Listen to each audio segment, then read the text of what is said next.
But what me and my friends would do in high school is we'd go fishing for golf balls. And you could buy this little thing on eBay. It was like this little golf fisher thing. It had a rope on it. You'd launch it in and like pull it back. And it was like this little trap about the size of a shoebox. And you would pull it in and get some golf balls. So me and my buddies would go out to Hefner after it closed and go fishing for golf balls. Yeah. And our favorite place to go was 17. On the north. Sure. Because it's that long par 3 over the water. You know, you're probably taking like a knockdown 6. I'm taking like a choke down driver to get there or whatever. Anyway, and so eventually you would use this little device and be pulling them in, and you would just get tired of using it because you maybe pick up 2, but you could, if you just threw your whole body in the water and like lay down in the water and feel with your feet and hands, you can just feel these balls. We just launch them up. Are you having like goggles on? No, you don't need snorkels. No? You just need, but it's like, it's like 9, 10 o'clock at night. Yeah. Everything is closed. Middle of summer. It's 10 o'clock at night. And so one time we go and we drive around by the boathouse and park on this gravel road off by like number 5 on the north.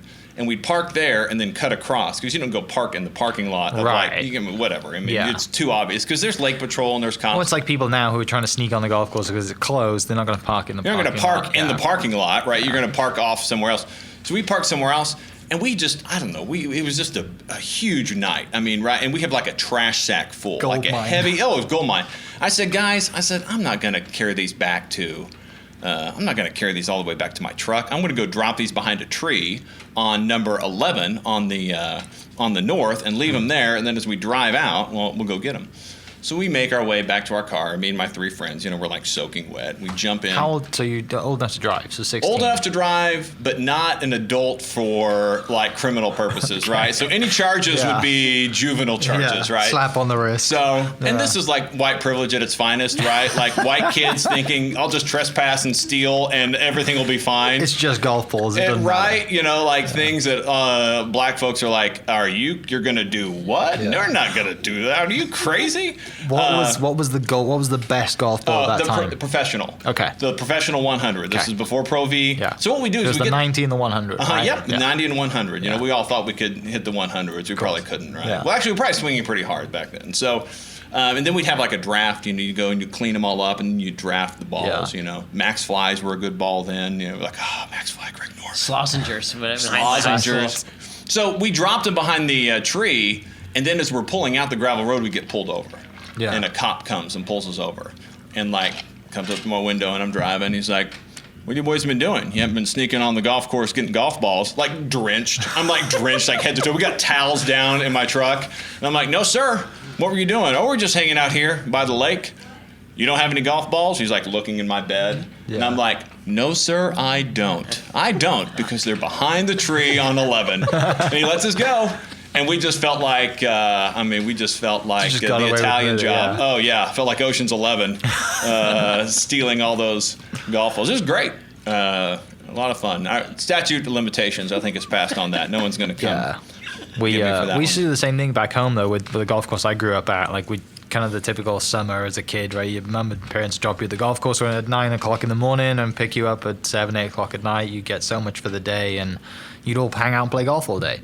And we would have ball hunts, and there would be 10 of us that would just go, and there was like this 9th hole dogleg left down the hill, and there was a field that it doglegged around, which is like a farmer's field. And if you were feeling, confident, you take the corner over, or you just knock one down. And we'd just go and line up and walk in a huge line, but everyone would get they'd have a draft, right? So you'd have someone would be number 1, and then 1 to 10 or whatever, and you'd go, but. We spent hours out there, just every day. All right, time for a ball hunt, let's go. Because you played, 27 holes already, and it's 3 o'clock. What else do you want to do? Let's just go look for golf balls. So, yeah, that's something that I think every kid should definitely have the experience of just going ball hunting with their mates. It's just hanging out, looking for golf balls. Well, with the girls, so my 12-year-old and 7-year-old, it's been so fun to have these nights where we either troll the creeks or looking ponds, or there's some spots out here at number one, a bunch of people lose their tee shot right, and nobody wants to go search for 5 minutes for their first tee shot, so just reload, hit a second shot, and just leave that one. So there's some certain spots that we go to find just a bunch of golf balls, and it's super fun to watch even the personalities of my girls. I think you guys are like this, knowing both of my girls. Like, for McCall, she's competitive. Yeah. Like, she wants to find, like, the most possible. Well, Berkeley is trying to have the most fun as possible. It's like, ooh, frog. So, Berkeley's, like, getting lost or, like, playing in the mud. McCall's, like, diligently, like, how many of these can we get?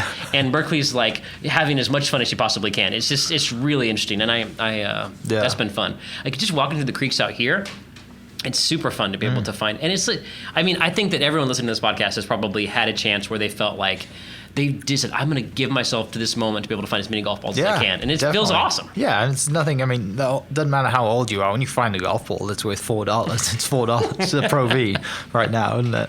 I'm looking forward to the day when I have enough money to where, like, that doesn't matter. Get me pumped up. No, but about it. As a man who collected Masters Cups off the ground from Augusta, I am not at that point yet. I think I went through a phase as a kid that collected logoed golf balls. Yeah, sure. And you know, like just the crap, like a terrible, like really bad golf ball, but it had a good logo on it, and it was just, you know, gold mine kind of thing. But